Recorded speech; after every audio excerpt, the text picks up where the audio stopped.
Assalamualaikum warahmatullahi wabarakatuh. Alhamdulillahirabbil alamin wa bihi nasta'inu ala umurid dunya waddin. Asyhadu an la ilaha illallah wa asyhadu anna Muhammadan abduhu wa rasuluh. Allahumma salli ala sayidina Muhammad wa ala alihi wa sahbihi ajma'in. Amma ba'd. Ibu bapak, saudara-saudara sekalian, dimanapun Anda berada yang menyaksikan tayangan ini, syukur alhamdulillah, di tengah-tengah kesibukan seorang Jenderal Bintang 4, Kepala Kepolisian Republik Indonesia, Jenderal Pol Idam Aziz, berkenan untuk kita sita waktunya berbagi informasi, berbagi ilmu kepada kita semua. Ini kesempatan yang sangat langka, karenanya saya berterima kasih dan bersyukur kepada Allah atas acara yang insya Allah manfaat. Pada kesempatan ini kita akan ngobrol perkara iman menjelang buka puasa. Nah, bersama kita Bapak Jenderal Polisi Idam Aziz, saya akan bertanya beberapa hal dan Pak Jenderal boleh juga bertanya kepada saya tentang beberapa hal. Ya, gimana kabar Pak Jenderal? Alhamdulillah, wa syukurillah, saya dalam keadaan sehat-sehat di Jakarta. Pak Ustadz gimana? Saya alhamdulillah sehat walafiat ada di Makassar. Meskipun saya sempat menjadi ODP, orang dalam pengawasan, sebab saya pernah ketemu kontak fisik Jenderal dengan seorang yang terpapar positif corona, Bapak Profesor Dr. Idrus Paturusi, mantan Rektor Unhas. Saya adakan wawancara, 9 hari setelah wawancara itu beliau periksa, ternyata beliau positif terpapar COVID-19. Tapi alhamdulillah setelah saya isolasi diri selama 22 hari, saya periksa juga beberapa kali, hasil semua negatif. Cuma begitu di hari ke-23 saya mulai ada kelainan jiwa Jenderal. Sebab anak istri saya kan di kampung, saya sendiri di rumah Jenderal. Isolasi mandiri, semua saya urus sendiri. Di hari 23 saya mulai kelainan jiwa. Sebab saya duduk-duduk di kursi sofa ruang tamu, itu bantal yang ada di kursi sofa, saya kira istri saya. Saya bilang, bahaya ini, saya sudah mulai kelainan jiwa ini. Alhamdulillah. Sehat walafiat, alhamdulillah. Ya, kita ini profesi sama Jenderal. Nabi jelaskan kalau kau melihat kebatilan maka cegahlah dengan tanganmu. Ini Jenderal yang punya tangan ini. Apa ini tangan? Kekuasaan. Ini tangan sebagai Kapolri. Kemudian kalau tidak punya kekuasaan kata Nabi, pabilisani, dengan lisanmu. Ini tugasnya Ustaz. Ya, menyampaikan. Maka kita sama-sama beramar ma'ruf nahi mungkar. Satu melalui dengan jabatan, satu melalui mimbar. Insya Allah semua menjadi amal kebaikan di sisi Allah. Amin. Nah, selama bulan suci Ramadan ini Jenderal tentu beda dengan tahun-tahun yang lalu. Selama Jenderal menjadi manusia, menjadi beragam, menjadi Islam, tentu baru tahun ini mengalami puasa di rumah saja dan tarawih tidak boleh ke masjid. Nah, bagaimana kehidupan selama Ramadan ini? Bagaimana aktivitasnya Jenderal? Ya, alhamdulillah. Selama bulan Ramadan ini saya kira sudah memasuki hari ke 21 sekarang, kalau saya tidak salah ya. Iya, betul 21. Iya. Saya dalam keadaan sehat, aktivitas sehari-hari juga mengikuti setiap hari ratas dengan Bapak Presiden melalui Vikon, rakor, maupun kegiatan-kegiatan video conference melalui bersama para menteri, para menko, kemudian juga kegiatan di internal Polri kita lakukan melalui Vikon kepada seluruh para Kapolda maupun rekan-rekan PJU. PJU itu maksudnya pejabat utama. Ada juga yang secara langsung kita berikan arahan, saya berikan arahan, tapi tentu mengikuti protokol WHO, protokol kesehatan, serta aturan-aturan yang sudah dikeluarkan oleh pemerintah melalui Menteri Kesehatan.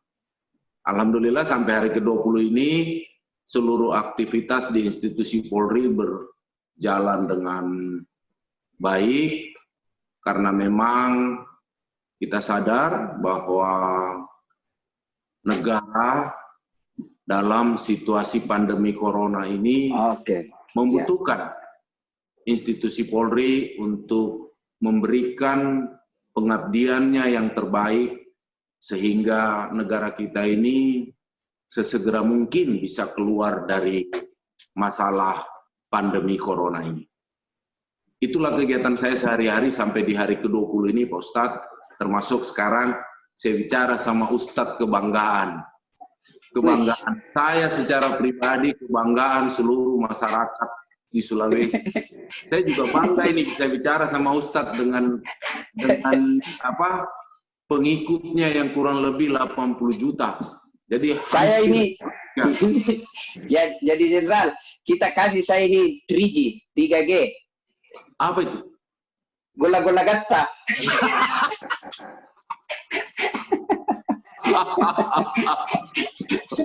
Jadi pemirsa yang saya hormati, karena kita sama-sama orang Bugis ini Pak Jenderal, gola-gola gatta itu artinya sanjungan yang sangat luar biasa. Luar biasa ini, gola-gola gatta, 3G. Nah Pak Jenderal, ini kan bagaimana kemudian kita tahu rutinitas kegiatan Pak Jenderal ini luar biasa.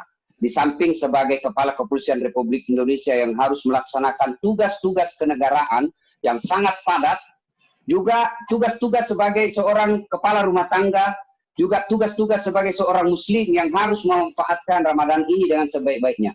Dari sisi tadi pelaksanaan tugas sebagai kepala kepolisian, kalau sebagai pribadi muslim untuk meningkatkan kualitas ibadah di tahun ini karena kita di rumah saja, gimana Jenderal?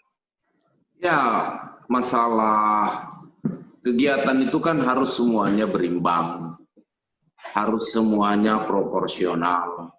Jadi ada hablum minan nas, ada hablum minallah. Di saat bulan Ramadan ini, selain tugas rutin yang saya lakukan selaku anggota Polri, selaku Kepala Kepolisian Negara Republik Indonesia, tentu sebagai umat Muslim saya juga menjalankan ibadah yang wajib maupun ibadah-ibadah yang sunnah. Itu sudah proporsional, dan itu juga berlaku secara otomatis kepada keluarga saya, anak-anak saya. Ya, kita ikuti semua jalannya mengenai masalah ibadah ini. Saya pikir ini kan sudah hal yang rutin sejak saya lahir sampai saya hari ini seperti ini. Jadi dia sudah berjalan seperti mesin yang memang sudah harus berjalan seperti adanya seperti itu. Seperti juga sirkulasi matahari terbit, kemudian nanti dia terbenam. Begitulah kira-kira kegiatan yang kita lakukan. Jadi semua itu berimbang, Pak Ustadz. Harus berimbang. Ya. Gitu. Ya, kata Nabi, kejarlah duniamu, kejarlah pangkat kepolisianmu, seolah-olah kau akan hidup selama-lamanya. Tapi jangan lupa, kejar pula kehidupan akhiratmu, seolah-olah kau akan mati besok. Iya. Nah, karena semua akan mati. Ya, semua, kullu nafsin saikatil maut, semua akan mati. Orang kaya, kullu nafsin daikatul maut. Itu mati kita.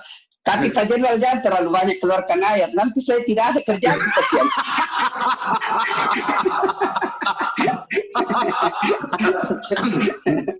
Jadi ya luar biasa ini, karena Pak Jenderal kita ini pernah mondok, pernah juga pesantren.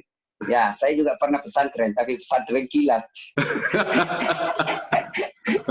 Ya, oke, alhamdulillah.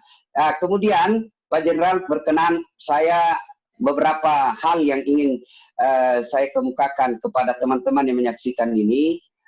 Pak Jenderal ini kemana-mana ketemu dengan anggota kepolisian, ketika beliau berpidato, ada 3 entry point yang beliau selalu sampaikan. Yang pertama, polisi gaya hidup sederhana.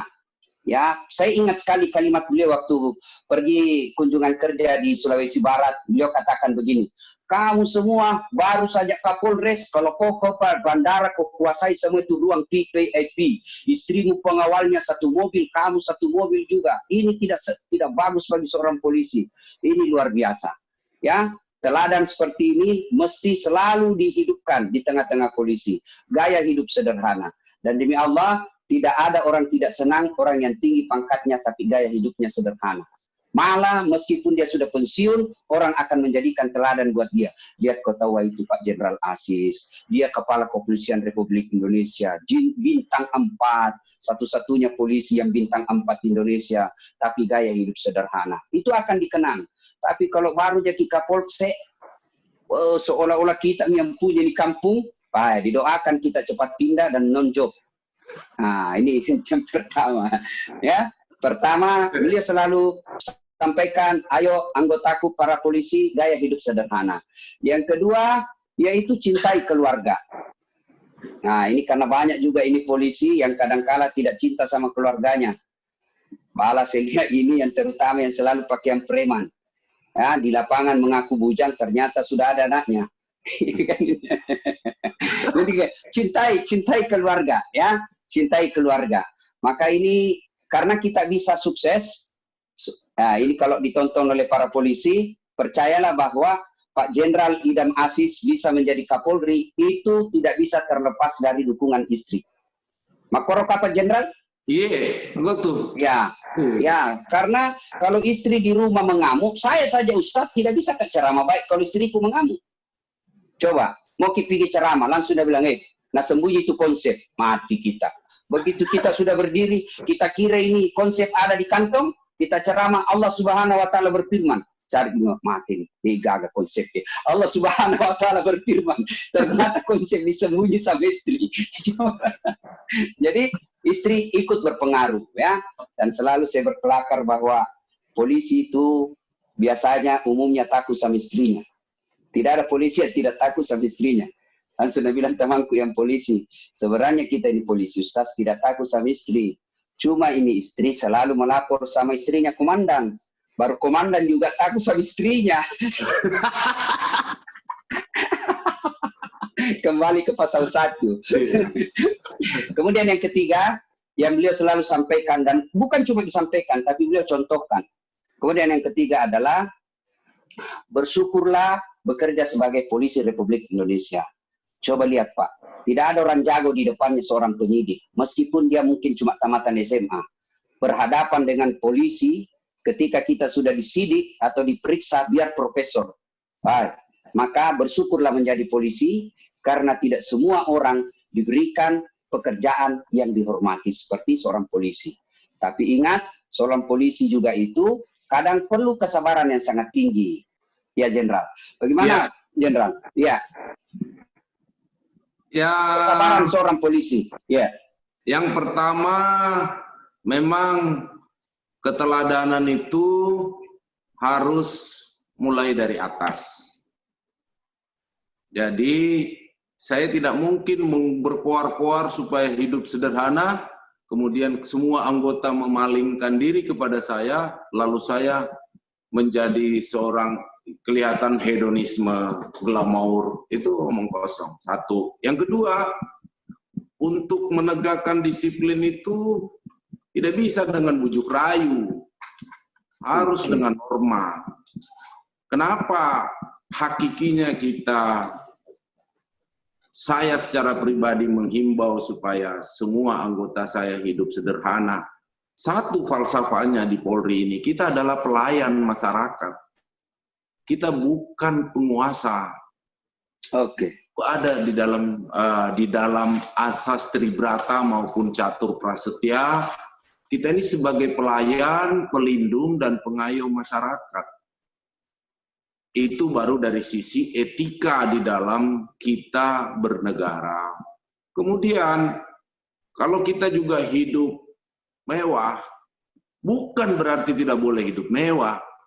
Bukan berarti kita tidak boleh punya barang, tidak boleh punya rumah besar, mobil, apa semua. Tapi kita ini sebagai pelayan masyarakat, itu dulu yang harus kita yang menjadi dasar cara berpikirnya. Dan itu saya selama jadi Kapolri sejak 1 November 2019, saya gelorakan terus. Saya harus memulai dari diri saya. Saya ajak para pejabat utama, para Kapolda, para komandan semua. Kalau para komandannya sudah bisa melakukan itu, memberikan contoh keteladanan yang baik, insya Allah anggota di bawah itu yang jumlahnya polisi ini 470.000 orang akan ikut. Betul. Akan ikut seperti itu. Itu salah satu contoh bagaimana saya menginginkan pola hidup sederhana. Dan memang itulah yang harus didambakan. Apanya juga yang kita mau pamer-pamer ini. Apanya juga yang kita mau sombongkan ini. Iya kan? Tidak ada yang kita mau, tidak ada yang mau kita, tidak ada yang boleh disombongkan sama polisi ini. Nanti belum apa-apa orang bisa masyarakat bilang itu, orang di Tanru Tedong itu bilang, gajinya cuma berapa saja dia naik apa, dia pakai uji yang mahal-mahal, iya toh? Iya. Tetapi hakikinya, Ustadz, adalah hakikinya adalah pola hidup sederhana itu harus dimulai dari komandan-komandannya. Itulah yang dibilang satu keteladanan lebih baik daripada 1000 nasihat. Oi, subhanallah. Cocok Jenderal. Cocok. Sederhana.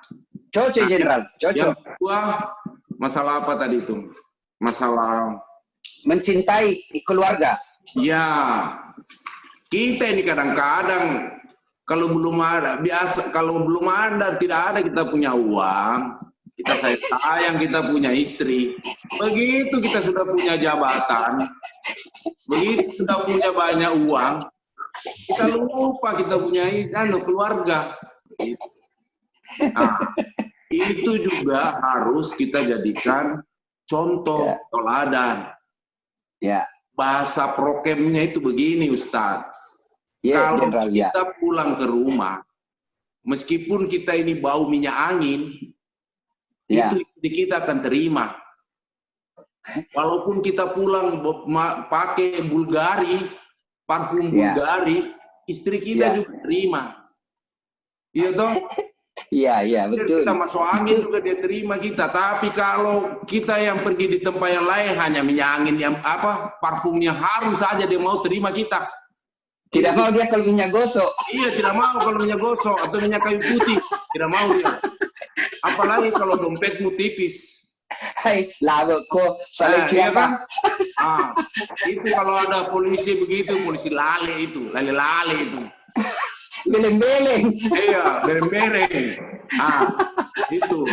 Jadi, hakikinya itu, Ustaz. Hakikinya itu adalah, ingat, di balik kesuksesanmu sebagai anggota Polri, itu ada keluargamu yang setiap saat mendoakanmu dan menerimamu dengan apa adanya. Kau dalam keadaan sehat, kau dalam keadaan sakit, dalam keadaan galau apapun, dia akan menerima kamu seutuhnya. Itu sebenarnya hakikinya kenapa saya selalu mengumandangkan bahwa bersyukurlah, jangan kau pernah lupa terhadap keluargamu. Apa yang kamu dapat hari ini, jabatan, harta, pangkat, itu kan hanya titipan Allah. Wa subhanallahi biyadihi malakutu kulli syai'in fa ilaihi turja'un. Yasin ayat 83. Tahu? Mati saya ini. Yang risetnya jawab. Bukan. Saya mau memberi gambaran bahwa kalau Tuhan sudah mau, dia bicara di Yasin ayat 82. Bangga saya, Jenderal. Bangga kalau saya. Dia sudah juga mau mengambil jabatan kita, dia sudah dia tuangkan di ayat Yasin 83. Iya toh? Iya. Iya, Jenderal. Tidak boleh terlena dengan itu. Itu masalah yang warga. Terus kemudian yang terakhir tadi apa kita mau tanya? Ya, tentang bersyukur sebagai seorang polisi. Kesabaran harus ditingkatkan. Sebagai pelayan masyarakat, dia harus selalu menampilkan sisi yang humanis. Dia tidak boleh menjadi monster-monster. Karena yang kita hadapi adalah masyarakat kita sendiri, saudara kita sendiri, keluarga kita sendiri. Dan kewajiban kita sebagai Polri, kewajiban kita ini memberikan pelayanan, perlindungan, dan pengayoman. Itu satu, itu. Kemudian bagaimana apa yang telah kita dapatkan ini kita syukuri. Fabi'ai ala'i rabbikuma tukadziban. Ya kan? Iya. Itu. Jadi sebenarnya polisi itu kalau sudah melakukan ini, dia masuk surga semua. Masuk surga dia semua. Yakin saya. Iya, masuk surga dia semua. Seperti itu. Semoga ini nanti banyak polisi yang dengar saya punya omongan ini, supaya mereka paham betul bagaimana yang namanya hidup sederhana, bagaimana mencintai keluarga, bagaimana bisa mensyukuri bahwa apa yang dia sudah dapat. Ada satu pomeo ini postat, makanya kadang yang kita bilang tadi, gantungkan cita-citamu setinggi langit, tetapi kamu rendahkan dirimu serendah-rendahnya di bumi. Makanya ada kadang-kadang jangan kita itu menengok terlalu tinggi. Itu tetapi kita datar-datar saja supaya kita tahu bahwa kita sekarang ini sudah jadi anggota Polri. Alhamdulillah pemerintah memberikan kita pangkat jabatan untuk memberikan pengabdian terbaik kepada masyarakat, ya kan? Harus kita bercermin juga bahwa masih banyak masyarakat kita di seluruh Indonesia ini hidup dalam keadaan kekurangan. Itulah tadi yang namanya sikap empati. Kalau kita sudah pandai bersyukur, maka sikap empati itu selalu akan muncul. Nah, kita berharap seluruh anggota Polri di Indonesia ini punya empati yang lebih untuk memberikan pelayanan kepada masyarakat. Itu Pak Ustadz. Ya, subhanallah, saya ingin menggarisbawahi Pak. Ini tentang keteladanan. Rasulullah itu berhasil, bayangkan, yang tadinya ada 4 Tuhan di Mekah, kemudian Nabi datang mengatakan, Kun huwallahu ahad, 1 Tuhan. Yang tadinya perempuan dihina, dianggap sebagai aib dalam keluarga, tiba Nabi mengangkat derajat wanita ketika mengatakan wanita adalah tiang negara. Kemudian pada saat itu khamar dia jadikan sebuah tradisi, bukan cuma diminum, bahkan dimandi pada saat itu. Tapi datang Rasulullah mengatakan bahwa khamar itu haram. Dan sampai detik ini di Mekah tidak ada menyembah berhala, tidak ada lagi khamar, wanita dimuliakan. Kenapa Nabi sukses membalik pada saat itu? Pada waktu itu Nabi tidak punya tim sukses. Pada waktu itu Nabi tidak punya donatur, tidak ada yang bisa memberikan dana untuk pergerakannya, tapi berhasil. Sebab kenapa? Karena seperti yang Jenderal katakan tadi, Nabi memberikan keteladanan. Ia satu kata, satu dengan perbuatan. Ya, taroada, tarogau. Taroada, tarogau. Betul sekali. Nah, ini biasa begini, biasa polisi ngomong sama saya ini Jenderal. Tabe, gas-gas full sedikit ini Jenderal. Ya. Biasa anggota polisi ngomong begini kodong. Nah bilang kita ini kodong polisi anak buah Ustaz. Mau pergi istrinya komandan. Nah bilang sini dulu siap komandan. Itu ibu besok mau pergi Singapura. Bukan sebuah informasi bahwa pergi Singapura saja. Tapi ada di dalamnya belikan tiket, dibelikan PP, bukan cuma istrinya komandan, tapi juga temannya istrinya komandan. Juga cuma itu, tentu ada juga pembeli oleh-olehnya. Nah, kita kasihan anak buah, tidak bisa kita bilang tidak, karena kalau tidak, dimutasi ki. Menjawab. Ini kadang-kadang kalau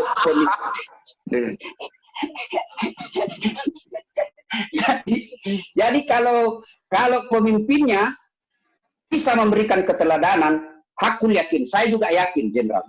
Insya Allah polisi akan menjadi orang-orang yang gampang masuk ke dalam surga. Apa jaminannya? Ada 7 golongan orang yang dilindungi di padang mahsyar, kata Nabi. Dilindungi di padang mahsyar. 7 orang. Satu diantaranya, kata Nabi, imamun adil. Kapolri yang adil, Kapolres yang adil, pemimpin yang adil akan diberikan kemudahan untuk masuk ke dalam surga. Coba, saya kasih selalu saya kasih contoh di depan Kapolres. Bagi kami Ustadz, agak susah masuk surga. Kenapa? Banyak kompetisi, banyak saingan. Toh? Tapi seorang Kapolres gampang masuk surga. Kenapa? Tidak ada saingannya. Pun kalau kami ulama masuk surga, kan banyak di dalam, banyak ngantri. Tapi Kapolres, Kapolda di satu kabupaten, satu provinsi, satu di Kapoldanya. Maka tidak ada antrinya. Sendiri dia masuk. Kapolri di Indonesia, satu ji. Kalau ulama, ulama mana? Ulama Sulawesi kah? Ulama Jawa Timur kah? Ulama Nusa Tenggara kah? Ulama dari Bali kah? Banyak ulama. Tapi Kapolri, satu ji. Jenderal Idam Aziz. Gampang masuk surga. Tidak perlu ngantri. Tapi ketika salah juga, gampang didapat. Mana Kapolri? Sana tidak. Cepat didapat. Maka, seperti yang Jenderal katakan tadi, keliru apabila jabatan tidak memudahkan kita untuk berbuat kebaikan. Insya Allah. Ya. Coba contoh paling gampang. Contoh paling gampang, Jenderal. Itu namanya fastabikul khairat. Jadi kita berlomba-lomba menuju kebaikan. Tapi saya ingin mengatakan seperti ini, Ustaz. Iya, Jenderal. Bahwa kebiasaan apa yang kita bilang tadi itu tentang keluhan anggota Polri atau apa, semua itu mulai dari atas, dari komandannya. Kalau komandannya tidak memberi ruang, itu semua tidak akan terjadi. Tidak akan pernah terjadi itu. Itulah yang kita bisa bedakan. Itu kebiasaan, adat, tradisi, budaya, itu yang harus dihilangkan. Alhamdulillah, sejak saya jadi Kapolri, saya tidak pernah mau dijemput di bandara, kecuali sama Kapolda. Paling banyak sama Wakapolda. Ada lagi pejabat utama, apa semuanya itu, karena saya juga tidak mau masuk ke VIP langsung ke mobil. Saya tidak mau merepotkan. Gaspol juga ini Jenderal ini, gaspol. tapi saya sudah ingatkan sama anggota. Kalau sudah ada peraturan Kapolrinya itu. Ada nih. Kalau ada perintah atasan yang tidak sesuai dengan norma hukum, tidak sesuai dengan aturan, tolak. Sudah ada peraturan Kapolrinya itu.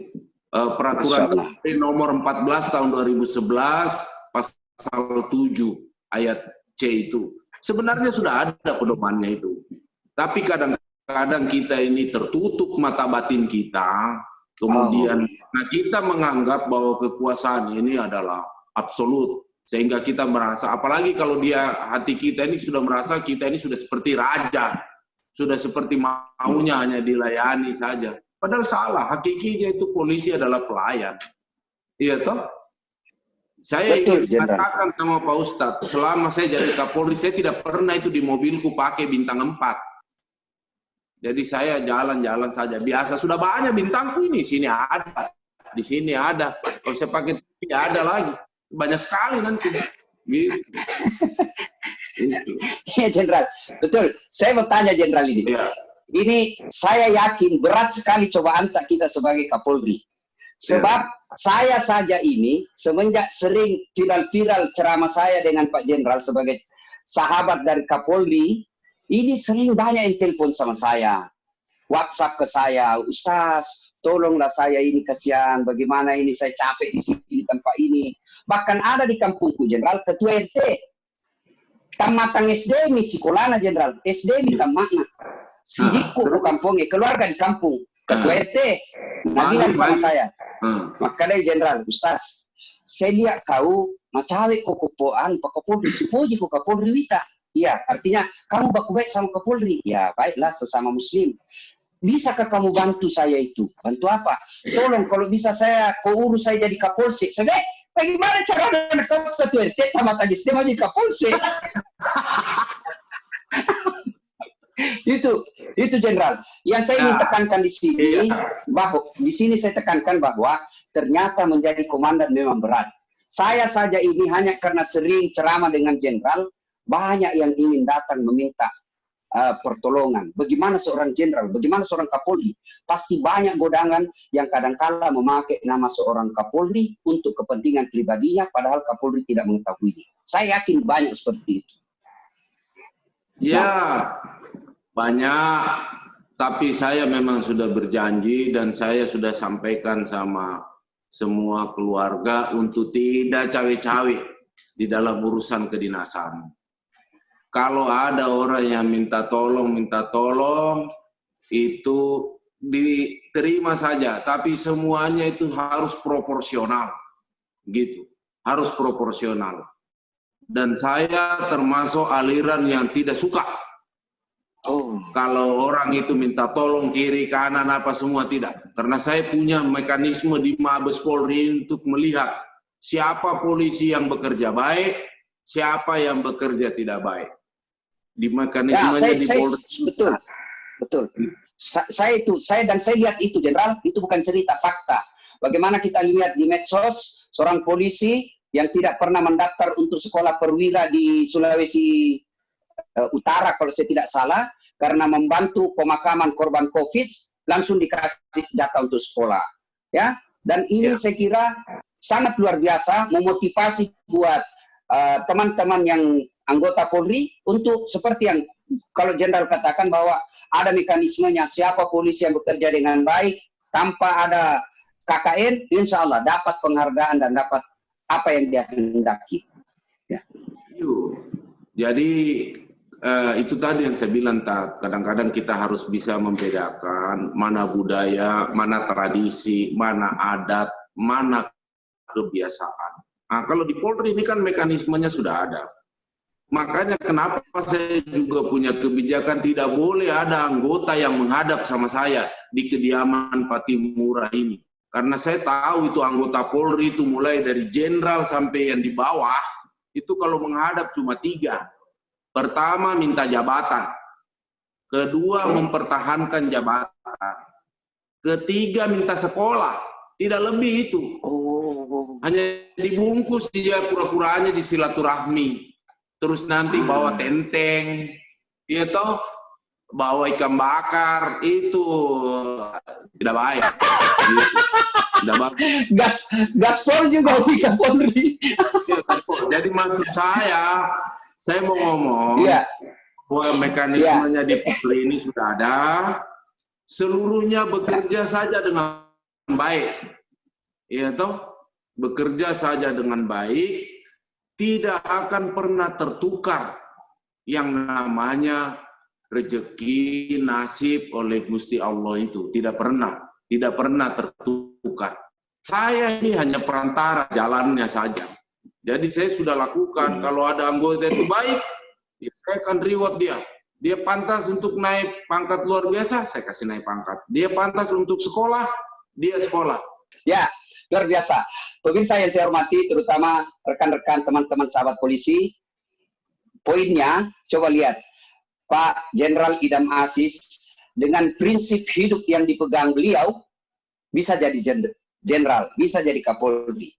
Pelajaran buat kita anggota polisi, pegang terus prinsip hidup, pegang terus aturan main seorang polisi, insya Allah Bapak punya hak untuk jadi Kapolres, Bapak punya hak untuk jadi Kapolda, bahkan bisa jadi jenderal, bahkan bisa jadi Kapolri. Memang ada jalannya. Ada jalannya. Seorang polisi jadi Kapolres, ada jalannya. Seorang polisi untuk jadi Kapolsek, ada jalannya. Jadi tidak usah cari muka. Semua ada jalannya. Yang tidak ada jalannya, saya jadi Kapolres. Nggak bisa Ustaz jadi Kapolres. Maka seorang polisi pegang baik-baik apa yang beliau sampaikan tadi, kerja saja dengan baik, rezeki tidak akan terambil. Jangankan diambil orang, tertukar saja tidak. Tentu dalam perjalanan itu ada riak-riak dan ombak-ombak. Ada dalam bahasa agama, cobaan. Ibu Bapak, saudara-saudara sekalian, Pak Jenderal, saya tahu sekali Jenderal ini sering menyanyi. Mungkin di tengah-tengah wabah seperti ini, berkait dengan himbauan untuk tidak mudik, supaya orang tidak mudik, perlu juga sebelum kita mendengarkan, berkenan Pak Jenderal mendengarkan, melantungkan lagu favoritnya, kita mau dengar hiburan buat polisi yang kerja kasihan. Karena polisi juga ini memang susah hidupnya ya. Kadangkala dibenci oleh masyarakat, tapi dirindukan. Coba lihat, saya selalu bilang Jenderal, jangan kau musuh itu polisi. Kalau rumah dirampok, anak diperkosa, suami dibunuh, siapa kita cari? Bukan itu pengustas, bukan. Siapa dicari? Rumah diserobot tanahnya, siapa kita cari? Polisi. Mobil dirampok, siapa kita cari? Polisi. Maka kalaupun ada polisi yang tidak bagus, tidak seperti harapan kita, jangan dimusuhi institusinya, tapi didoakan mudah-mudahan kembali ke jalan yang lurus. Nah, himbauan Kapolri untuk tahun ini kita tidak mudik. Kenapa tidak mudik? Mudik itu ibadah, ya. Apalagi kalau orang tua kita di kampung. Silaturahmi itu ibadah, kebaikan, birrul walidain. Tapi untuk tahun ini kita tidak mudik. Sebab apa? Menghindari penularan wabah. Niat kita baik, tapi kalau cara salah, bisa jadi menjadi petaka buat kita. Karenanya mohon keikhlasan untuk mudik tahun ini, biaya mudiknya kita transfer saja. Kirimkan orang tua. Atau video call. Bisa. Sekarang lebih modern lagi. Video call terbatas bisa dengan acara Zoom, telekonferensi, bisa. Insya Allah tahun ini dengan tidak mudik menjadi lebih mulia daripada mudik. Karena kalau mudik bisa jadi kita membawa wabah ke kampung kita. Nah, Pak Jenderal seperti yang saya katakan tadi, berkenankah Pak Jenderal menyantunkan lagu-lagu Bugis, lagu andalannya? Karena banyak sekali lagu andalan Pak Jenderal. Bisa barangkali 1-2 bait. Kita dengar lagu. Ya. Tat, begini. Sebelum saya mengakhiri ini, izinkan saya selaku Kepala Kepolisian Negara Indonesia untuk memberikan beberapa himbauan. Yang pertama, sebagai Kapolri, saya telah mengeluarkan maklumat Kepala Kepolisian Negara Republik Indonesia untuk melakukan dan tidak melakukan hal-hal yang berhubungan dengan wabah COVID-19 ini. Ya, di dalam maklumat saya sudah jelas. Yang kedua, sebagai umat Islam, kita ini kan harus mengikuti apa yang menjadi anjuran baik itu ulama maupun umaro. Umaro dalam hal ini adalah pemerintah. Nah, sekarang ini negara kita sedang dilanda COVID-19. Virus corona yang sudah di seluruh provinsi, seluruh Republik Indonesia ini. Sehingga saya mengajak seluruh saudara-saudaraku yang menjadi pemirsa di YouTube-nya Pak Ustadz Dasat ini, agar marilah kita mentaati semua apa yang sudah dihimbau oleh pemerintah untuk kita tidak lakukan, termasuk himbauan mudik tadi. Salah satu amalan yang kita juga akan dapatkan ketika kita mengikuti apa yang menjadi anjuran ulama maupun umaro. Saya juga berpesan, tetaplah pada standar tentang masalah supaya kita terhindar dari COVID. 1, hidup sehat. 2, budaya cuci tangan. 3, budaya pakai masker. Dan yang keempat, tentang physical distancing. Kalau orang kampung kita itu, kok jaga jarakmu itu physical distancing namanya itu. Gitu?